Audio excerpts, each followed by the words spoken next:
John, welcome Oh, to hi. a behind the scenes, behind closed doors book club, A spoiler central. a spoiler central book club. The reason that Yeah, we like to do this is because authors never get to talk about their spoilers. never. No, It's like you've written all of these twists and reveals and secrets, and then you don't ever get to gossip about them with anybody else. we're permanently moaning about Facebook groups in which someone doesn't put enough dots between the beginning of their post and their last post, and people can see everything. Yeah. Hmm. In Instagram DMs, the read-alongers have figured out that if you type your message into the group, and then just before you send it, there's a button to the left, and you can GIF wrap your message. Right. So then when you send it into the DM group, it looks like a little present. You can't actually read the message until you've clicked on the message and then it opens. Oh, okay. So what the readers have been doing, chatting, chatting, chatting, chatting, chatting. And then if they've got a spoiler that they want to talk about, they'll say chapter 39, and then they'll put in this present. So people know that they don't read that if you've not got to chapter 39 yet or not. I love that.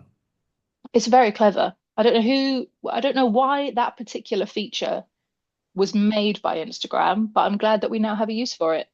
Well, I'm going to be using it all the time. I'm not going to actually put anything in there. It's just It'll just be empty. It's like a little it's just gonna be partial symbol. swearing emojis in And the people box. will be wondering what the hell is he trying to say? What is Joe saying? They're so tempting not to open. I completely agree, Joe. Whether I have read the book or not, I will always open them all just because I want to know. Good idea. Okay, so we are going to talk spoilers tonight. So lads, in the chat box, if you haven't finished this book, which let's you're behind on your homework if you haven't finished the book.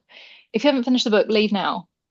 And for anybody watching this later on YouTube in the very specific secret playlist, if you have not read You Killed Me First by John Mars, allow me to show you the door.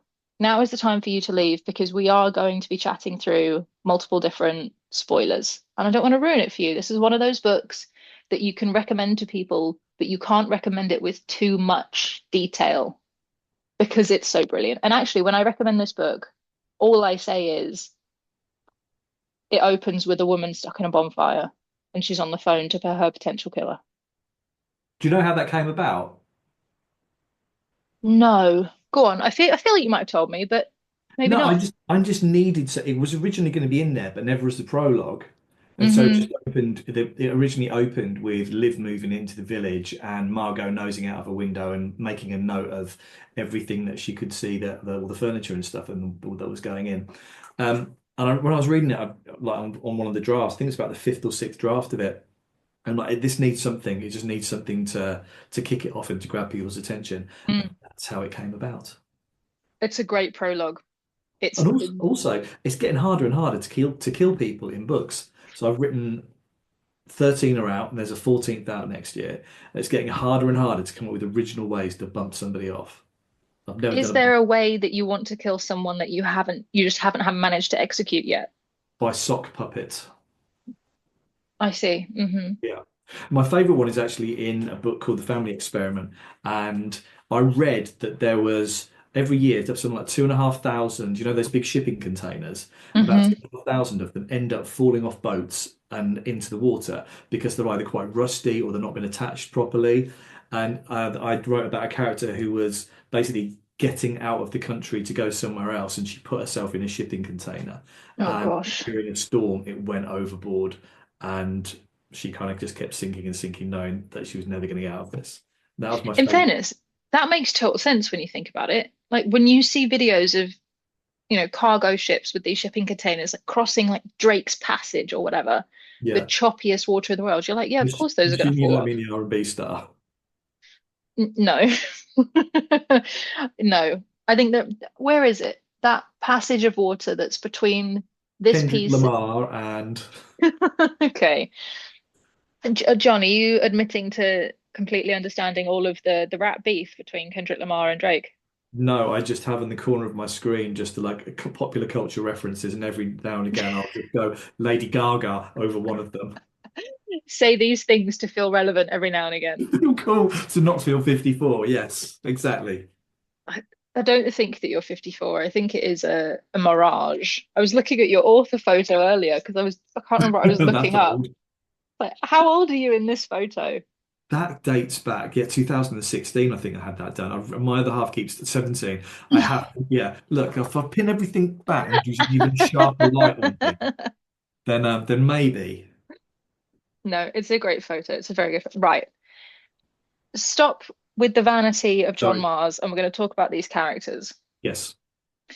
So, as a reminder, because as you said, you've written 13 books, you've got 14th one coming out. I almost said tomorrow. That's not true. Next year.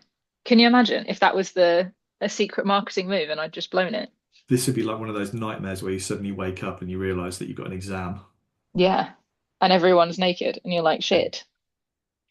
Okay, so we've got Margot, Anna, and Liv, Yeah. a vapid TV star, a strange, mysterious friend who's also a jeweler to the It Girls, Yeah. and a yoga studio owner who is also riddled with her own blackmail story. Yeah. Still Nice little lovely. trio. Yeah. Somebody online described them as a coven, which I quite Yeah. liked.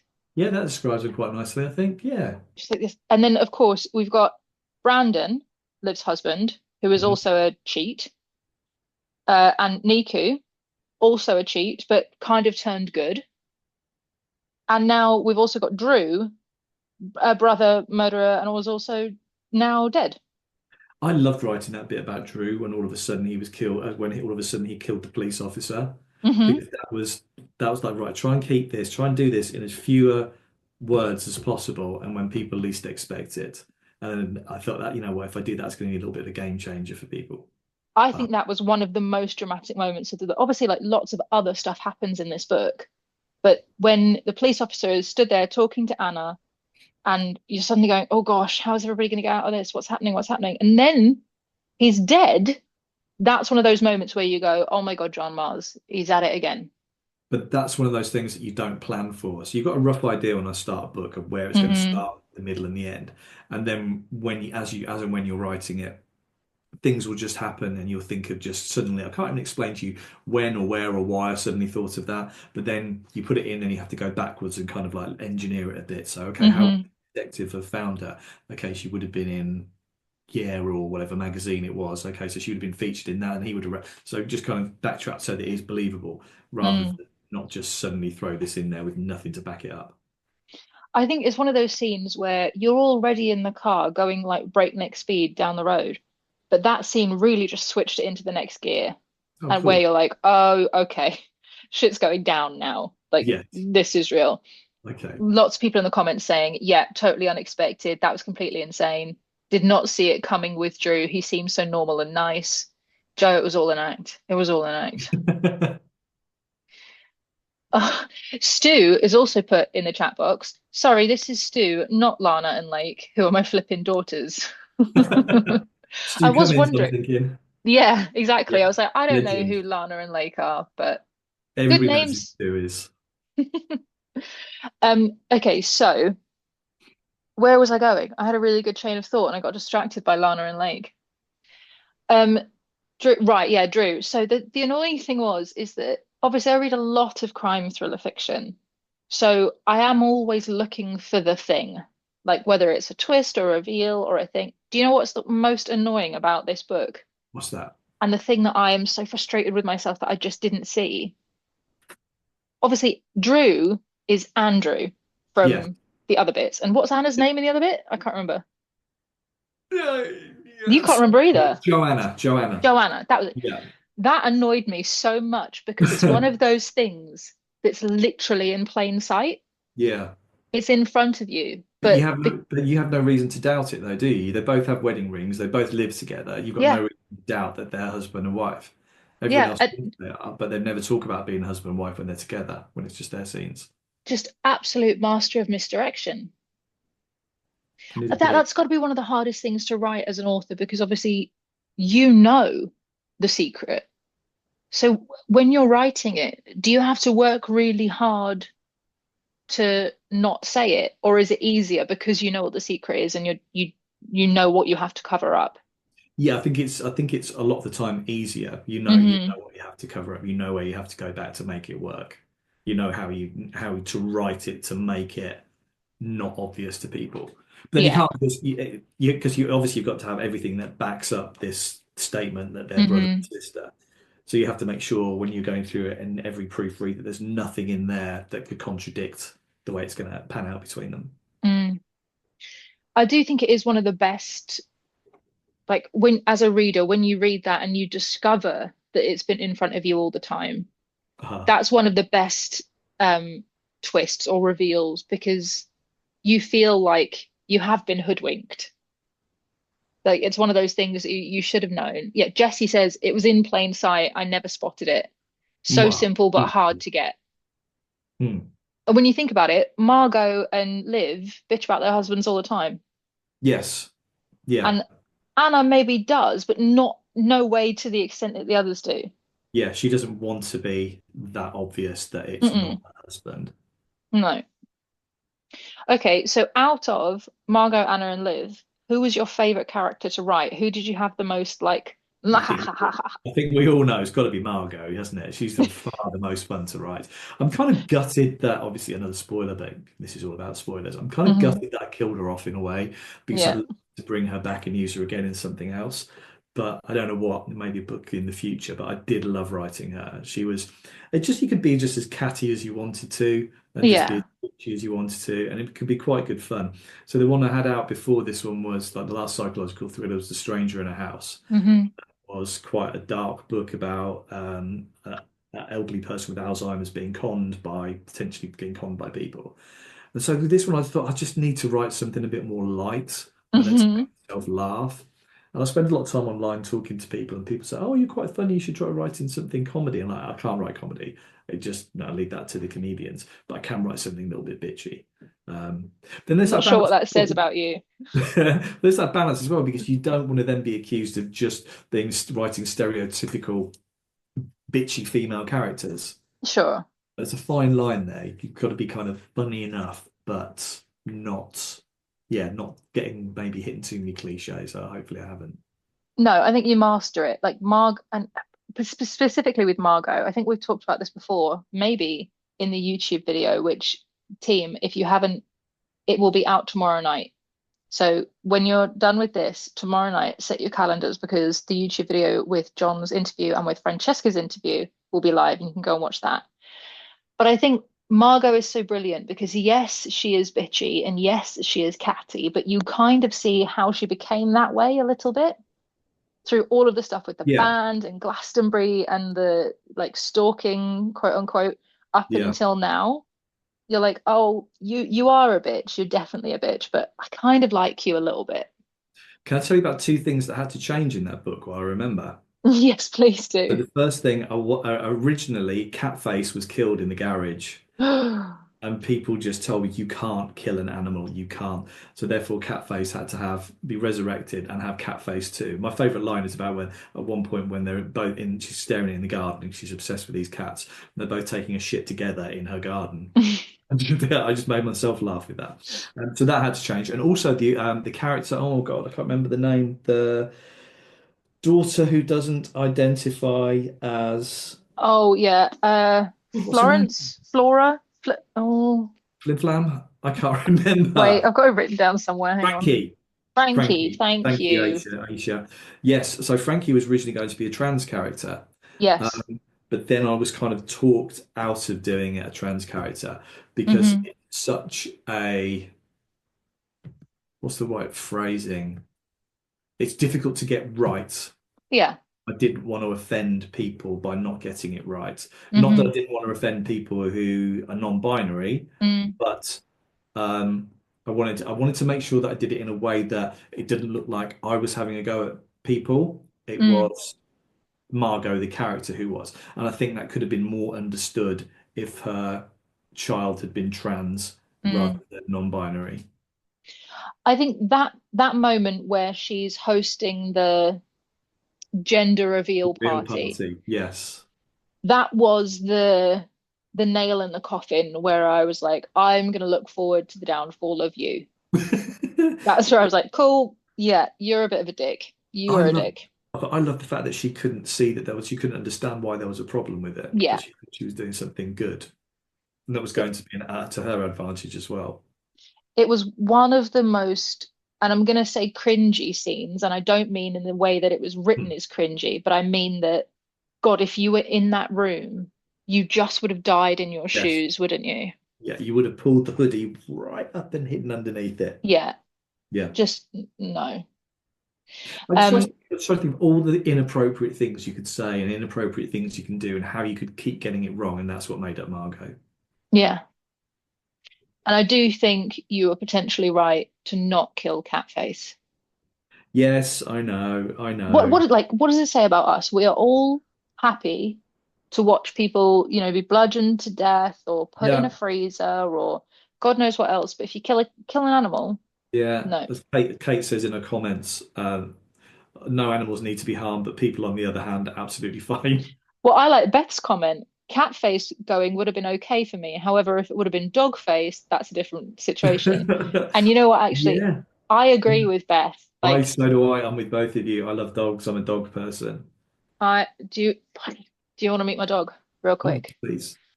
What? You come say hi, just real quick. Promise, real quick. This is Polly. Oh, hello. Hi, tiny girl. How old is she? 14. Oh, She's she's an awesome. old girl. She's awesome. I You love old her. girl? Go on. See, my dog Oscar. So we used to have a dog, and he's in doggy heaven now. But he appeared in I think my first 12 books. He was always a character somewhere, and Excellent. I felt fitting to bump him off in one of the books. But then he's been resurrected in the next one. Well, you were talking about wanting to bring Margot back into books, but obviously you can't because, spoiler, she's dead. Yeah, But could you bring younger version of Margot into a book? a prequel. Yeah, like not give Margot her own Yeah, prequel, but in a different book, maybe somebody goes to Glastonbury and gets sprayed with there is urine. actually in my next one, Dead in the Water. There is a mention of the main character. So his life flashes before his eyes, and he sees all these little segments of his life as a kid. And one of them is a poster of Margot from Party Hard Posse on his bedroom wall. Oh my God, amazing. So that's another Easter egg that I've ruined. Hey, it just means that everybody in this room, if they weren't already, they're going to pre-order that book as soon as it hits shelves. Fair enough. Got to Did finish you it first. see? Did you see that one of the creators, I can't remember who it was, if you are here in this room, name yourself immediately. One of them made a social post, and I think it was a picture of the book, and next to the book, it was a plastic bottle without the lid on it with Yeah. some like apple Yes. juice in it or whatever, Yes. and shared it into the Lo- DM group and was like, if you know, you know. Loved it. That's gross. Yes, but that's That's great. Is that, 100%. is that Rachel, it was Rachel? you. Rachel, you're a legend. Thank you. Absolute gross. Gross, gross, gross. Okay, so let's talk about other Easter eggs. You've got a chapter 39 in this book. Yeah, had to.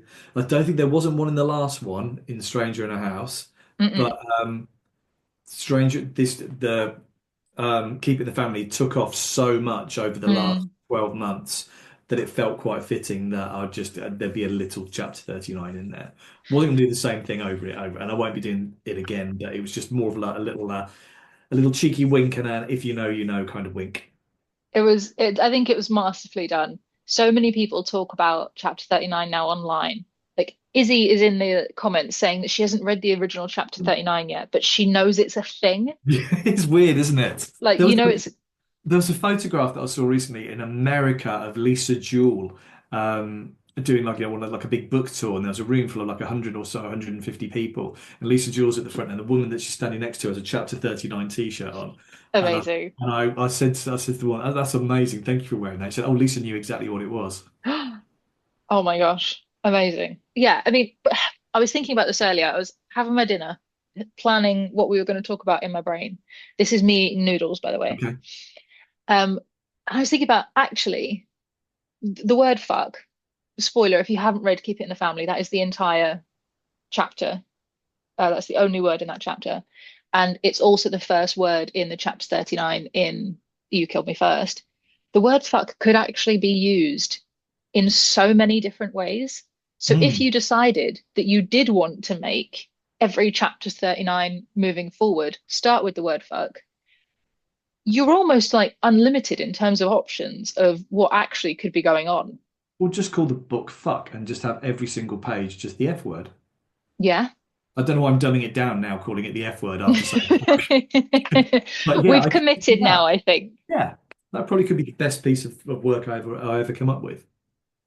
Joe said, I didn't even spot it in this one. There you go, Joe. Like, you've got to be sniffing around for these Easter eggs because Yeah. John They're Mars, he lurking. do be putting them down. They're lurking. They are. Look, this is a little bit of an insight into the madness that is my brain. When I read a book and I turn it into a read along for part of this like case file for Thrills and Chills, this is what the inside of my brain looks like. Wow. And I'm going, oh wait, they live and oh yeah, that person over there, and oh wait, these arrows, and then oh wait, but who are these people? Because I'm trying to figure it out, and Wow. I haven't got that far. See, I don't have all that. I don't have much written down when it comes to the notes. I have a rough idea of what I'm going to do, but I don't have it written down to that amount of detail. So all of your notes in that book are in here, but they just stay in here. But what's so mad is that sometimes I will speak to an author and I'll say, I couldn't find the last name of this character, so I've just called them Brown or Mm. whatever. And the author, even though it's not in the book, will say to me, no, that's not their last name. Their last name is Heatherstock.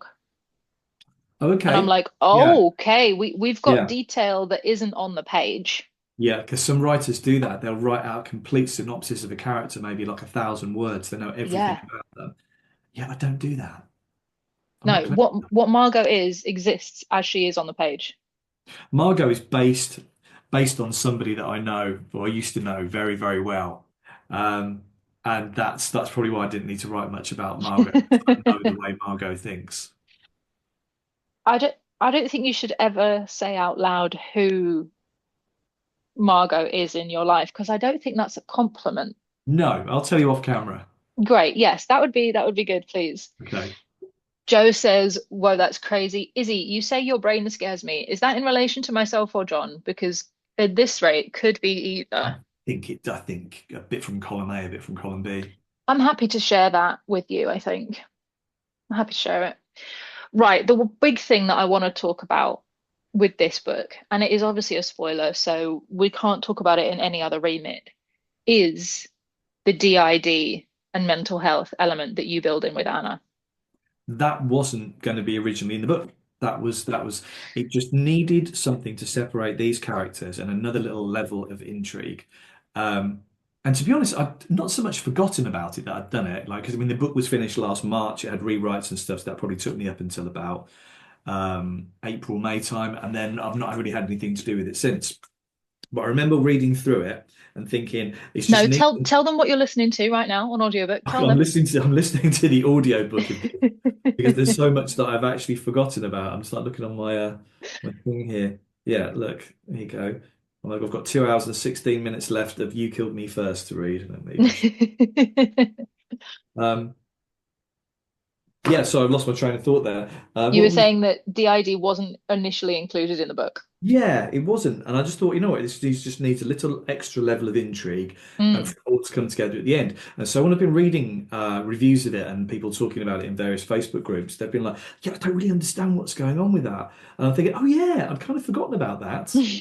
And so it's like a little bit of a, okay. And I didn't think it was that hard to follow, but then, people are like, it's just going to make sense in the end. And like, honestly, It, it really does. It does. It won't take long, but it will make sense. but I think that in itself is the brilliance of it because I think so. Is it who's first?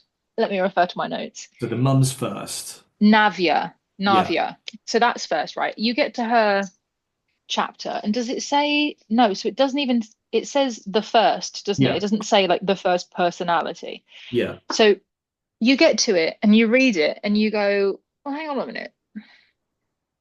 I've just learned about Lower Ignis and all of the characters that live there. And now where the fuck does this person sit?" And then you meet Zane and you go on and you meet Jenny and you're like, hang on, where are you guys Yeah. coming from? Who are you? But people have faith in you. Your readers have faith in you. It's not off-putting because you know that it's going to come together in the best way. Maybe I should just not have made it come together at all and just really piss people off. Just don't mention it at all. Continue Yeah. the kind of personalities the whole way through, and then just never bring it up again. They said, did you know, by the way, Ignis is Latin for fire? You know what? I did know that, but only because you told me that like 2 weeks ago. Balls. But yes, no, I do think that's very clever. I Again, it's like a little Easter egg, isn't it? Talking of eggs, do you know what the most highlighted passage in the entire book is so far? I can guarantee you that I know from that comment alone.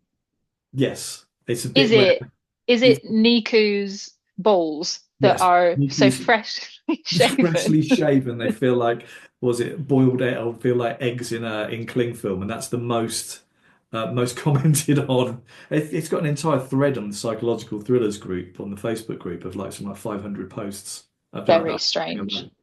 Yeah. So, with the data that you have access to as an Amazon author, Mhm. can you see in the Kindle editions which bits people are highlighting the most? Yes, yeah. You get a That breakdown of it's very intrusive, but yeah, I'm you not get. sure if I like that. I feel like when I highlight things in a book, Mhm. I'm highlighting it for me, for my own personal reasons. The fact that you then get that information, I'm like, oh, It's I don't want. interesting.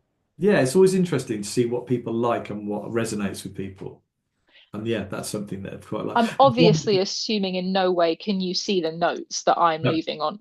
Well, no. thank God for that. You can also see the things that people don't like as well. Like there was a quote in what book was it? In Keep It in the Family, in which there's a character describing how she was going to have sex with her husband for revenge or something or other, and she was going to get and like Shakira was going to be nothing on her with the hips movement she was going to make. And a lot of people are like, oh my God, that's giving me the ick. I'm like, oh, okay, so it's supposed to be a joke. People take things very seriously sometimes. They do. The people just can't, they've got to laugh. I mean, when we're Yeah. reading thrillers that are this dark, you have to have a little humor in there every now and again. Oh God, absolutely. I wouldn't be able to write a book that was just absolute misery. Well, actually, I No. have done about 2 times. I'm not going to do that again. Some of your books are like very harrowing in terms of the heart. Like you make people quite sad in your books. Like nobody likes to see an old person taken advantage of or somebody's mother being locked in the attic. Like these are all quite. How do you just go about your life in your like cheery, happy-go-lucky kind of way? Let's just say it's art imitating life. No, I don't know. I just try and pick the things that, try and pick subjects and like little angles to stories that you can't relate to, but you realize can happen. And Yeah, that's what makes it a little bit more scary. Now, if it turns out these characters were vampires, then it wouldn't be as relatable. yeah. The fact that people every day who are cognitively impaired have Mm, people taking advantage of them, or who are quite elderly can have younger relatives who are taking advantage of them. It just it maybe not resonates, but when you realise that kind of thing can happen, it has a bit more plausibility, and that's what probably makes it a little bit darker.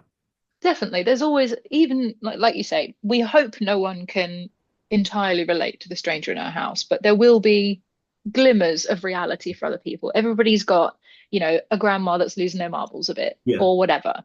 So, yeah, although I will say I'm quite glad that there's not a lot in this book that I can relate to. good, good. Thank God. So, the DID thing, when did you decide that that's what it was going to be? And when you decided to include it, A, were you nervous about it? Because it's quite a big, like, mental health topic to weave in. And what was the research like? Did you have to dive in or did you feel like equipped already?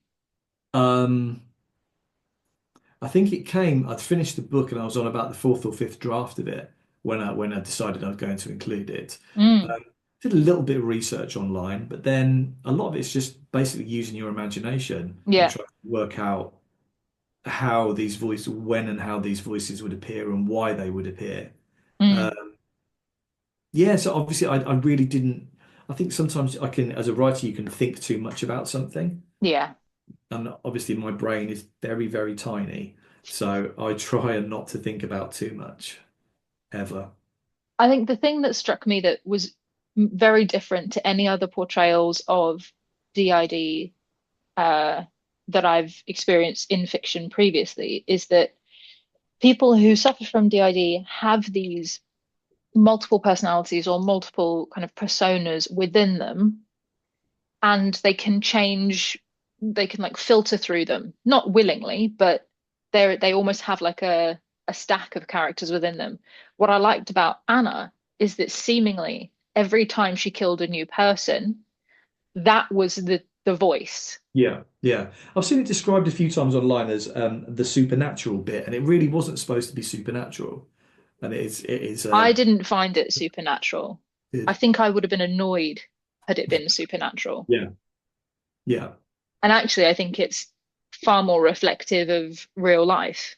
You know, this is a real disorder that unfortunately people are afflicted with. And actually, I think your portrayal of it is, whilst it feels sensational because yeah, so many of us are so lucky to not have any experience of it, it's not sensationalist in the way yes. that it's written. It's reality. Yeah, I definitely wouldn't describe it as supernatural. Okay, that's good. That's good. That Do you, brings me relief. do you ever do that? You read a thriller book and then the twist at the end is something supernatural and you're like, no. Yeah, twice that's happened. I've never criticized books in public, but twice that's happened on books that I was enjoying. I'm like, oh, oh, okay. For me, it's like and then I woke up at the end. Yeah, there's one particular book, and I won't name the book, but maybe you might be able to guess it. I'm not encouraging guessing, but you might Oh, be able to get it. It was this really great book about a woman who'd gone to stay in a building next to a body of water. I feel like some people in the comments might know this one. yeah, Amanda's got it. She knows. Okay. yeah. Rachel's got it. She knows. Okay. So there was this woman, I think she was an actress, and she goes to stay in a house next to a body of water. She sees a woman across the other side of the water. It's a little bit rear windowy. And then at the end, it's a supernatural twist. Look, everybody in the comments knows exactly what I'm talking about. And I was so annoyed. I was like, I look, think, you've strung me along for yeah. 275 pages. I think you need to state that, or you need to bring other supernatural elements into it earlier for that to work, because otherwise people will feel cheated. Yeah. And I If you think know this, that's not the book you go, it's not that's not the genre book you go for, yeah, then I don't think that's necessarily fair. I think this particular author is a very good writer, but because none of their other books that I had read at the time had supernatural elements, I just wasn't expecting it. I was just expecting another brilliant thriller. Yeah, yeah, yeah. And yet, well, Izzy's got a very good question. Would you ever write a paranormal story? No, I don't read enough Mm-mm. paranormal books. Yeah. Um, yeah, I don't write. I read quite a lot of different genres, but that's not something that I've ever really wanted to explore, either Mm-mm. reading or writing. I'm going to stay in my lane. I've already kind of got two lanes, what with speculative fiction and Mm. psychological thrillers. So I'll stay in both of those lanes rather than try and go elsewhere.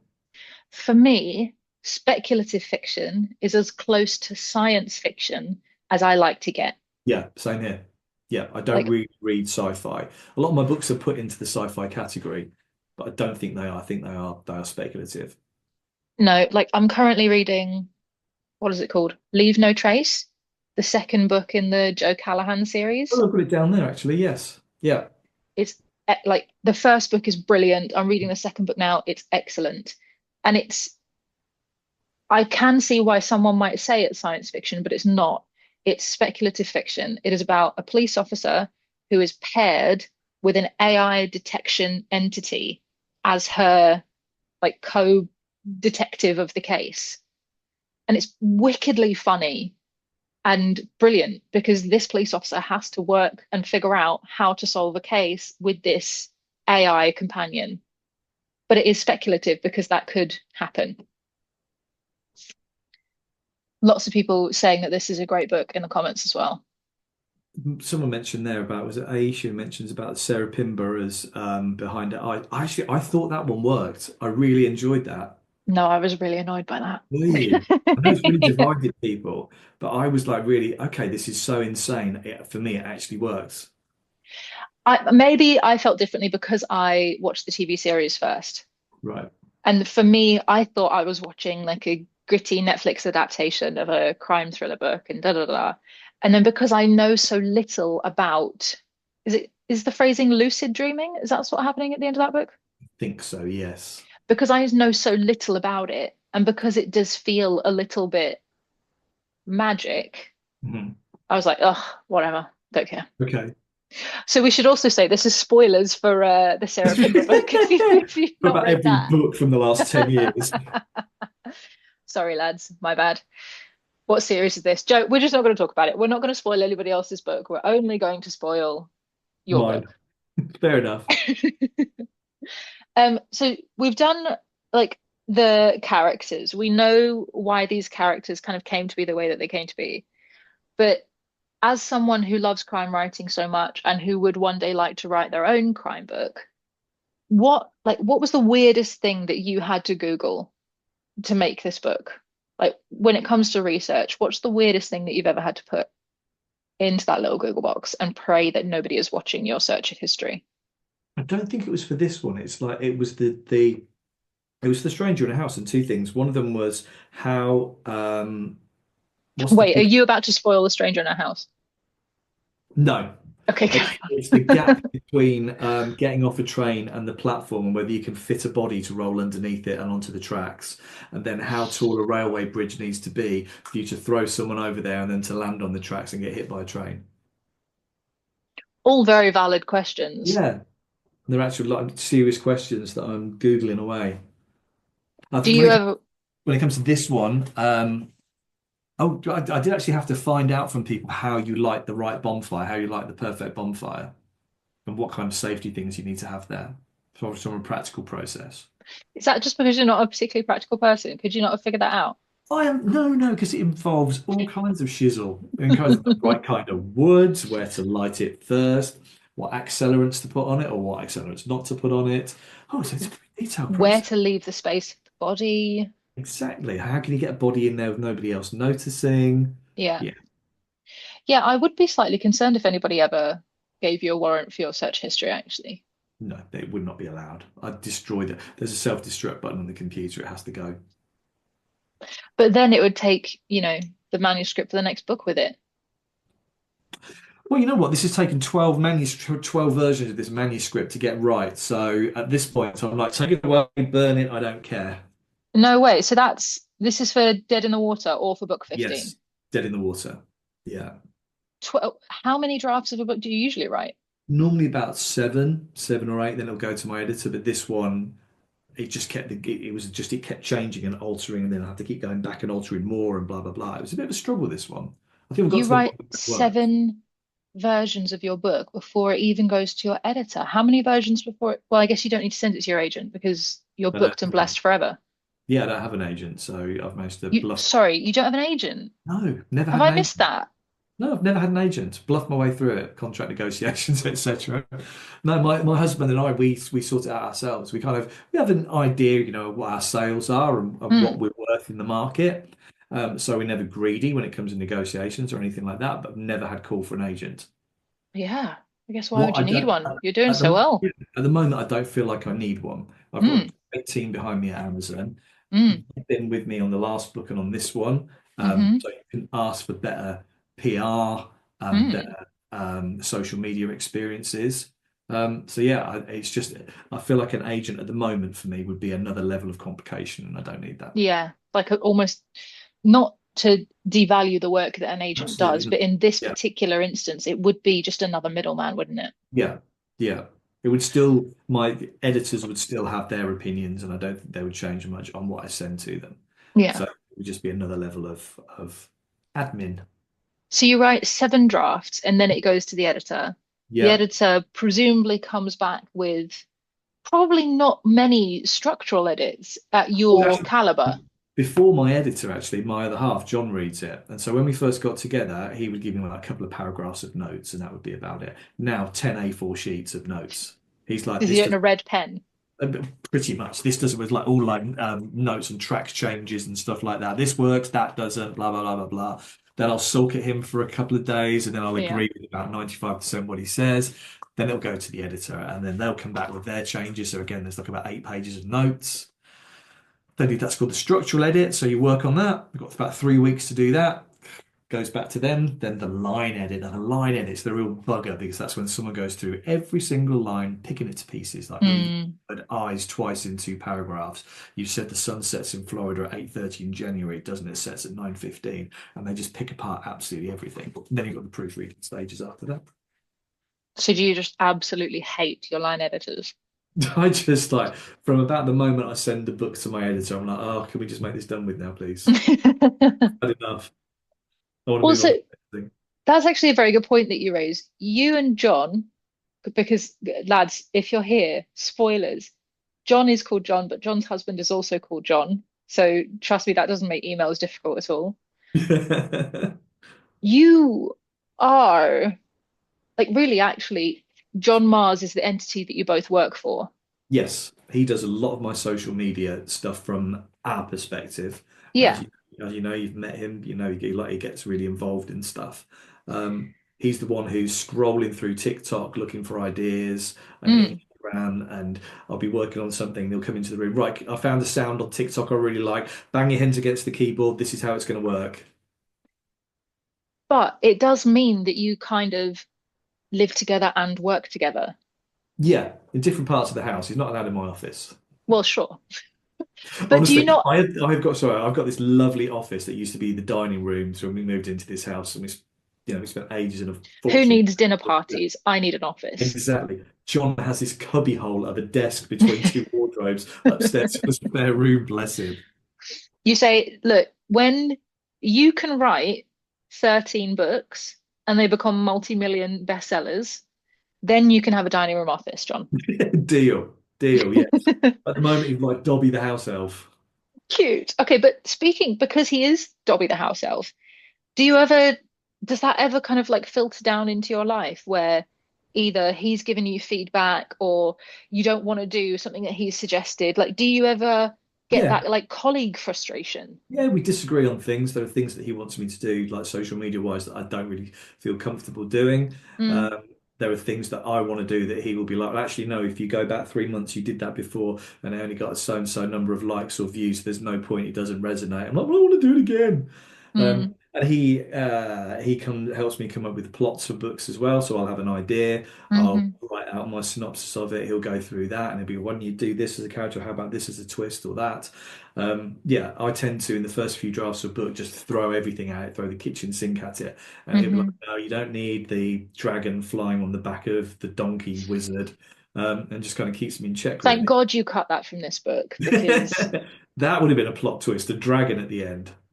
I honestly would have just assumed that you have absolutely fallen off your like perch Uh-huh. at that point. Margot, did I tell you Margot wasn't, I can't remember if we already said this or not. Margot wasn't going to die in the original version at the end of this book. No, yeah, yeah, go No, on. she was going to survive. Yeah. Hadn't quite worked out what was going to happen to her, but she was going to survive. Okay. But then she had to die just because it's fun. People are Well, fun. yeah, I mean, if you can get another body in, why would you not? Exactly, just cram one in there. And hopefully people didn't expect her to die either. Hopefully they didn't. I mean, there might have been quite a few people who do, but I like to think that they wouldn't. Can I just go on and ask one of your questions here? When Sarah says, I when was in going to the, say Sarah's got a great yeah, question. yeah, loads. Honestly, my biggest critic is me when I'm listening back and I'm thinking, you've been a bit repetitive with that. Oh, you used that in a different book. Oh, that could have been delivered better. So yeah, there's a few things I would have done differently. I think you will always think that, though. I Hmm. think you can literally deliver the best book in the world that is literally to your readers perfect. Yeah. And you, as John, who wrote those words, would still have changes. Absolutely. I've been for a special project. I've been rereading other books of mine, like The Good Samaritan, and I was looking at it. It clocks in a word count of about 115,000. Mm. And on this reread, what, 8 years later, I could have cut that down by at least 15, 20,000 words, and it still would have been an all right book. But Good Samaritan. How many books in was Good Samaritan? Good Samaritan was my fourth book in. Okay, well, you're now 10 books later. Hmm. You've you've learned so much, you've honed your craft so much that of course you go back and read book four and you're like, oh, I'd change this a bit. I can't remember what I told you last time. So the book I've been working on for the next book, Dead in the Water, I never write in chapters in order. I'll write Word documents. I'll do like one chapter here, one chapter there, whatever I'm in the mood for that day. And then Yeah. I'll cut and paste it all together at the end. And they're usually between about 95 and 100,000 words. But when I added the first draft of this up, it came to 59,000. I'm like, what the f have I done here? So basically, if you end up reading that and it's just like long descriptive passages of big sunsets, lots of introspective thinking. You'll know it's been padded out. But okay, so clearly that was a bit of a tough one to write because you wrote 12 drafts. Yeah. Like, can you tell us what made it so tricky, or is that's yet to be revealed once we've read it? Yeah, I think getting the main character's voice right, I struggled with, and I think I finally Okay. got there in the end. Yeah, because it's basically the story of a man who is out swimming with a friend of his. They're doing like a series of dares, and he drowns, and his friend rescues him, resuscitates him, and the first thing that he does when he opens his eyes would say, "Who's the boy who died?" Basically, he saw his life flashing before his eyes, and Right. he saw a kid being killed. And so he tries all these different ways of trying to work out if this is true or false. And the only way he could find out is if he keeps dying and keeps being resuscitated. And it's told from his perspective. It's told from his perspective, his best friend's perspective, and a character from an old one of my books who comes back. Well, I mean, yeah, you can kind of get why that might be a bit tricky to get your head around. It's a really happy story. Man kills himself in every chapter. Yes. Fuck, I'm dead. Chapter 39. Fuck. Yes. Okay, obviously we can't talk about it too much because A, this is not the book that we're meant to be talking about. Sorry, I've And digressed. no, no, no. Oh, look, the stupid bubbles have happened again. Sorry. Do it again. Um, what I will ask though is, what's your favorite way that he tries to kill himself? It's always the same way for him. He has to Oh, it's drown. the same way. Yeah, Okay, he tries it another different way, but it's always the same way. interesting. Found a Yeah, lot. Kate, I'm getting Flatliners vibes too. Do you remember that film, Kiefer Sutherland? I watched the original and I watched the remake in the research of this book because just to make sure that I wasn't ripping both of Yeah. these stories off. And thankfully I'm not. Because in those Is both films they're trying to rewrite things that have happened in the past and my character isn't. is Kiefer Sutherland in the original or in the Yes. remake? He's in the original Okay. and I think he pops up briefly in the remake.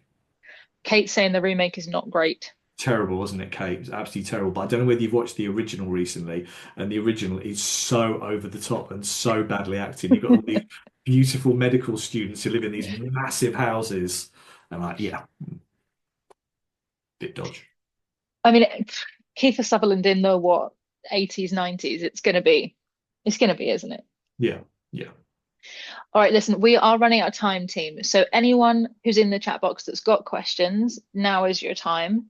And so, John, something that we were talking about before we went live that I just want to kind of like reiterate now is the phrase popcorn thriller. Yeah, Like so many people online are saying that this is your first popcorn thriller. And I will say maybe you've kind of like dabbled in popcorn waters before, yeah, but now because you've got that humor, you've got these catty characters, and it's I think also because of the pace of the book, because of that monthly calendar countdown, it is popcorn. You have to like gorge it all in a couple of settings, which is probably why so many of our readers completely ignored the reading schedule that I painstakingly devised and just sped straight through. But you were saying you love the popcorn thriller This vibe. is this is unashamedly more commercial than my other books, Mm, and I wanted to do that. I wanted to do something a little bit lighter, um, main to entertain myself and see whether people enjoyed it. And so far, hmm people seem to be really positive about it. I have seen nothing but praise for this book online. Oh, don't do just look a little bit deeper on Goodreads and you'll find there's a fair few people who still don't like it. Do you look? Do you Yeah. actively search out Yeah. negative reviews? Yeah. In the run up to a book, I'll always be looking on Goodreads because that'll be the only place that you have the a NetGalley to see what people think, and I'll get a general gist of how it's going to go. Hmm. And then when it comes out on Amazon, I'll be looking at the Amazon reviews and the Amazon charts for about the first 2 or 3 weeks. And then after that, I'll just stop. Every now and again, I'll go through a little doom scroll and then think and just realize how terrible I am at what I do, and then try and snap myself out of it. I don't. Yeah, part of me wants to say, why on earth do you look at Yeah, negative reviews? yeah. But I don't know. Do you take anything away from them, or do you write them off as being, you I, know, I used to take stuff away from them, but now I don't as much because yeah, you can have 10 people post a reason why they love the book and 10 people have the same reason why they hate it. So you yeah. are it's such a cliche that you are never going to please everybody. So I don't try and please everybody anymore. No, I think it's a very good mindset to have. Right, let us look through some of these quick questions. Okay, Rachel, would you ever go back and rewrite one of your books in an anniversary, like Dean Koontz and a few others? Um, I can't say. That's all I'm going to say, which is really crap and cryptic. I No, can't. that's fine. I'm not Jesse allowed to says, say. what was the alternative ending to You Killed Me First? Oh God, what was it? I think Liv didn't get done for doing anything, and Anna and Margot both got. They were both found out for the various things that they did, and ended up being imprisoned for it. And but that ending was just a little bit too. Nah. Let's have a bit more fun with this. But Yeah, that's my a little choice. bit too neat. Yes, And yeah. everybody got what they deserved. I'm all for it. I'm all for books being wrapped up quite nicely, but I'm also all for books that leave a little bit more to the imagination. Mm, yeah, that makes sense. I like a book that's got enough about it at the end that I get a gist of what I think has happened. Like if it Yeah, is a slightly open book. But what I don't like is a completely open ending yeah. where it's like, oh, and then you make up the rest. No, no, that's not what I paid my 5.99 for. Yeah. I do get people who will message me and say, "I love so and so, but what happened in the end? What happened next?" And if I wanted you to know what happened next, I would I'd have have written. told you. So Yeah. I've done my job for the last 100,000 words. Now it's your turn to decide what happens. Hmm. And I think to Shannon's point, reading being so subjective, if the ending is ever so slightly open, everyone will have a completely different ending, Yeah, yeah. That's which is quite the fun. magic of it, right? Yeah, absolutely. Okay, Joe says, is it hard to think of characters? Obviously, you're 14 books in now. Mm. Do you ever get to a point where you're like, right, I need a vehicle character that makes us move this story from A to B? Do you ever just find yourself gap filling?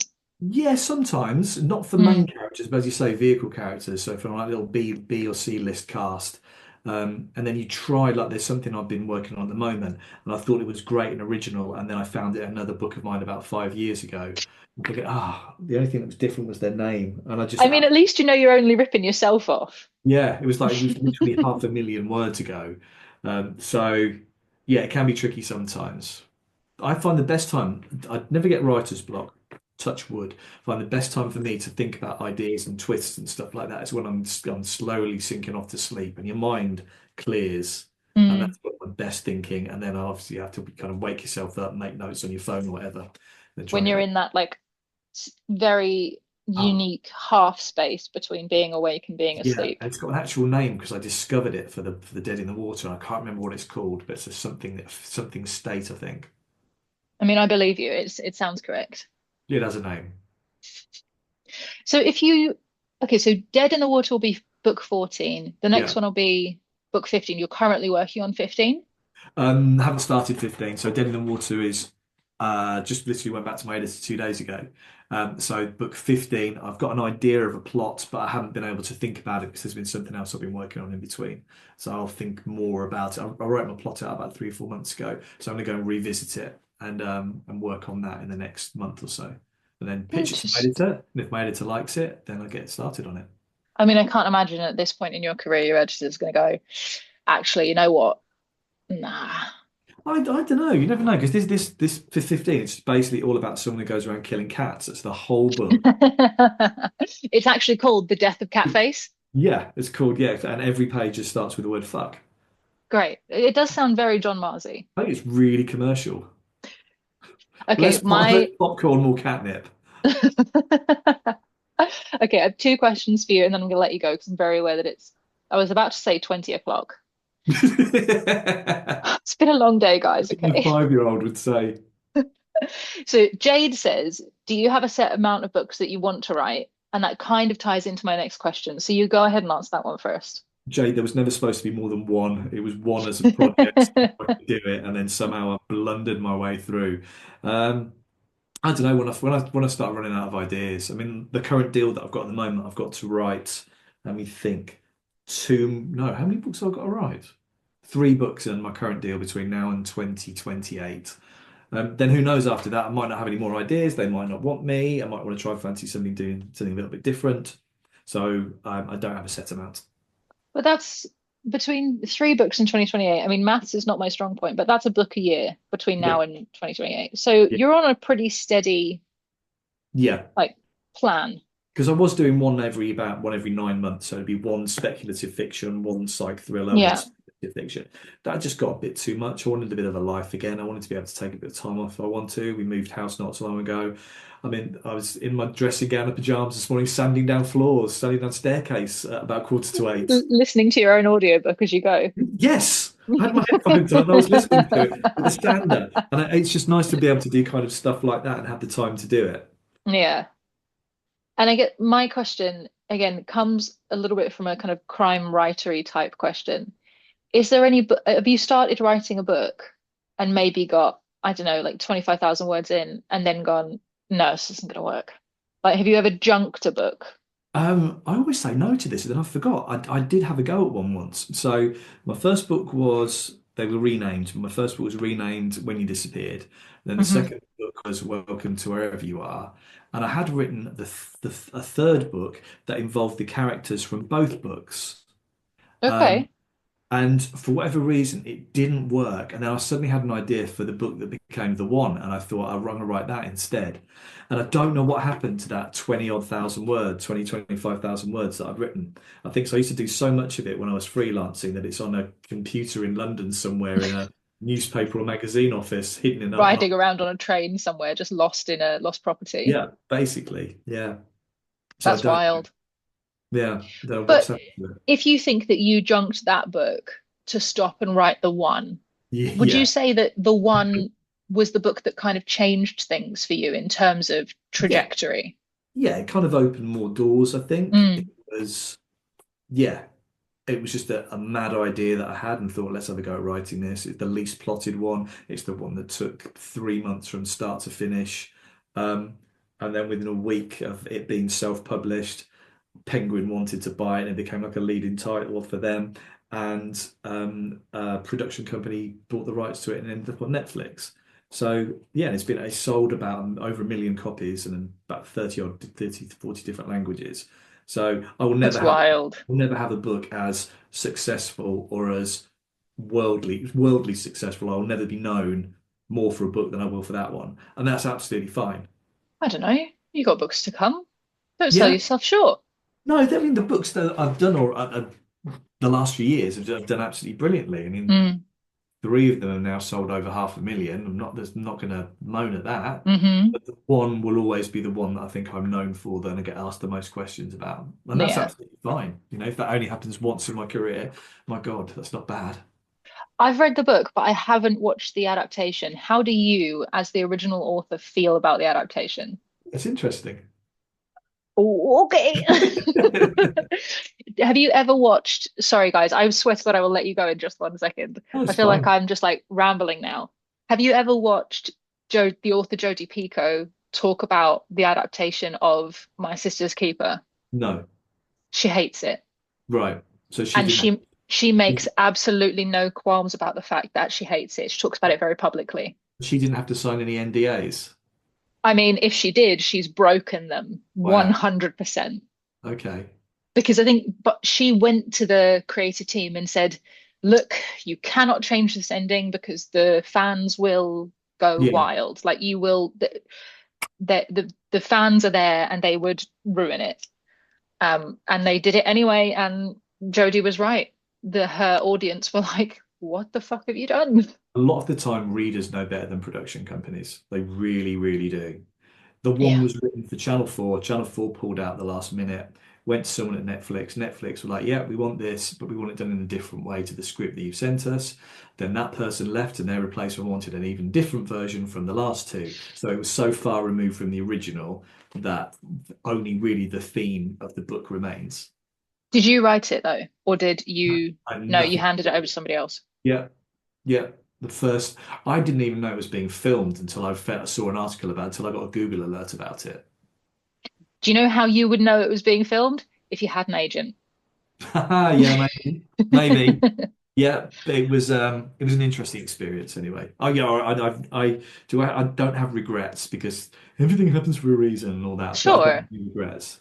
Yeah, Well, also to say that you've got an adaptation of yours on Netflix is a yeah, huge like achievement. yeah, exactly. I can, yeah, I will always be grateful that that's happened to me. I'm very, very lucky. Lots of people in the chat box saying that they want to see Family Experiment as a TV show. Actually, that is, I probably shouldn't say this, that is just in the process of being optioned by a production company by, I can't even say which one it is at the moment. But the thing is, you never get too excited about it because Yeah. there'll be four that I've currently got that have been optioned. But I think some like 90%, 95% of books that are optioned never actually make it onto the screen. Hmm. So I'm not going to get my hopes up about anything. Yeah, no, I get that. But also, that's like a that's a congratulations at this stage, surely. Yeah, yeah, A it's little one. yeah, it's interesting. I mean, Yeah. What Lies Between Us was optioned about 4 years ago, and it keeps getting over and over again. It keeps being Hmm. re-optioned by the same company, so they must have some faith in it. So, I was gonna say that's got to be a good sign. If, hmm, yes, they're not completely making it and it hasn't been greenlit and they're on yeah, set, but if they do keep paying to keep the rights yeah, for it, that's got to be a good sign. yeah. I mean, there's two other ones that were optioned, and then when the option ran out, they didn't bother renewing it, and that's Hmm. fine because one of them was picked up by somebody else anyway. Yeah. Yeah, we'll just see what happens. If you could have any of your books Ooh. made cinematic, which would it be? I don't think necessarily cinematic anymore. I think it's more about streaming. I think Oh, that's more sure, yeah. seeing what's going on and seeing something. Um, I'm quite excited that Stranger in a House was optioned about a year ago. I'd be really Mm. excited with the right cast to see what they can do with that. The Yeah, that would be good. Passengers was optioned as well.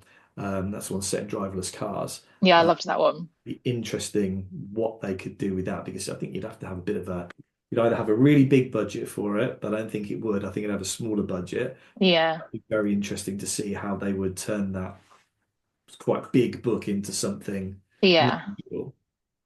And I think, obviously, like my opinion on this matter is very important, but I Oh, think it should be a TV show that releases the first episode, but then does every other episode in like a week. right. Because there is like the buzz of those moments where the whole country gets behind a TV show that is released once a week and everybody gets together on a Sunday night at 9 p.m. Yeah. because that's when the next episode drops. Those are quite rare, aren't they? The only ones They're I can think so of. rare. What's the police procedural one that's huge? Line of Duty. Line of Duty is one of the only ones that and Broadchurch. I Yeah, remember a few years ago. They were yeah, absolutely yeah. massive, weren't they? But Because Line of Duty is the perfect example because everybody would get together and watch Line of Duty and talk about it online. yeah, That's what everybody did. And I miss that. I miss that. Obviously, I love binging stuff on Netflix, yeah. but I do love that the feeling of just like it's not just you at home watching this thing on Netflix. Actually, a big part of the country or a big part of the, culture community are committing to doing this together. But then I don't really, when it comes to social media side of things, I don't really look at like the Twitters anymore. I've made Mm, a yeah. personal decision not to be involved in Twitter anymore. I've still got my profile in there, but I don't post on anymore. And no, I think you're completely right. When we talk to authors in general, that's generally the advice. Yeah, It's just becoming a bit of a dumpster fire. Like, if anything, I open it, get immediately pissed off, and then close the app. yeah, yeah. I've even taken it off my phone so that I can't be tempted. Yeah. For me, it's Instagram and maybe not as much, but I've got a lot more followers on Facebook than I have on Yeah. Instagram. We do some stuff like that. And more recently, as you know, the world of the TikTok, I still like calling The it. TikTok.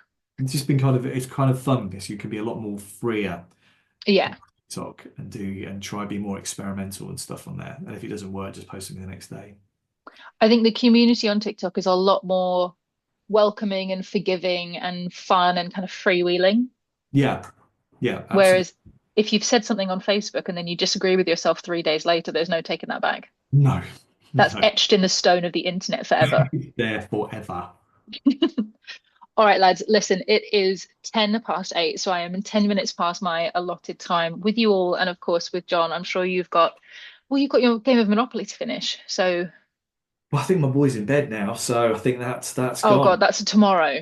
I had to give away my properties Okay, before I left last the question. table. When you play Monopoly, do you buy everything that you possibly Yeah. can, or are you strategic? I will buy everything straight away. I mean, we play, he's only five, so we play the really junior Monopoly, which is a dead sweet game because everything costs a pound. And if you run out Oh, of money or go bankrupt, you have to say something nice about one of the other people who are playing. It's a sweet little version. But oh my gosh. as soon as he's old enough to play the proper one, I'm kicking that boy's ass. I was gonna say, I feel like my childhood would have been very different had I had the childhood game. Like the vision of playing Monopoly with my dad and just getting my ass absolutely Yeah, handed to me because he bought everything yeah. within his first two goes. I'm with your dad on that one. It's the only way to do it. You know, Whereas I'm really I'm picky. resentful. Well, I'm resentful when we play Junior Monopoly because you have to go in age order. So Elliot goes first, he gets the good ones. John goes second, and then it's me. So old man here trundling around the board with a pink Yorkshire Terrier character. Not on. Hey, at least you pick the good counter, the dog. I'm always the Yeah. dog. Or the hat. I don't mind the hat. Okay. You're like, fantastic. I don't need to know that. Right, I am really letting you go now this time. So, team, if you are interested, we have another interview with John where he talks more about the inspiration behind Margot and some other interesting tidbits from the book. We have that going live on our YouTube tomorrow night, and that also has an exclusive video with Francesca from Francesca's Books in it too. So tune in to find out her thoughts on this book. Spoiler, she loved it, obviously. Um, and John, thank you so much for coming to hang out, and thank you so much for letting us celebrate your book for the past couple of weeks. We've had a blast. Thanks to you, Lex. You are so hands-on and so much fun, and I love chatting with you in person on here. And thank you to everyone who has been reading this over the last few weeks and who has been posting up those little stories and stuff on Instagram. I haven't been able to respond to every one of them, but I've loved reading them and seeing your theories and stuff. And thank you for sharing it with your readers. I really appreciate it. You're so welcome. And look, all of these readers are going to be gagging for Dead in the Water. So just as soon as you got that pre-order link, you hit us up. Will do. All right, my love. Depressing as fuck, but yeah, I will do. Have a wonderful night, and we will speak to you super soon. Cheers, guys. Take care. See you later, pals. Bye bye. Bye.